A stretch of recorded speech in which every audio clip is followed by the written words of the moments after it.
Nasagip sa umunoy pambubugaw ang isang Pilipinang dating beauty queen at 5 Russian. Nangyari yan sa isang 5-star hotel sa Makati City. Nakatutok si John Consulta. Sa surveillance video ng NBI International Operations Division, kita ang 3 Russian habang paakyat sa isang 5-star hotel residence unit sa Makati Miyerkules ng gabi. Nang tanggapin na ng target ang marked money, dinakip na siya ng mga ahente.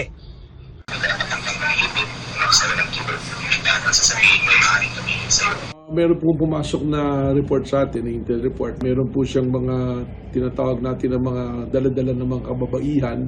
At itong mga kababaihan na to ay iniaalok niya for sexual favors kapalit ng malaking halaga.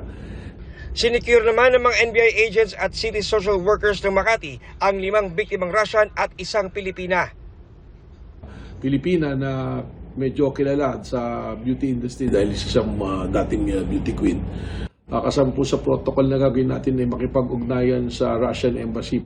Ayon sa mga dayuhan, sila yung mga modelo na nakabase sa ibang bansa. Pero base sa investigasyon ng NBI, sila raw ay mga turistang pupunta rito pero merong hourly, overnight at out-of-town rate kung sila ay ibubuking. Itin-over na sa Makati City social workers ang mga babaeng Russians.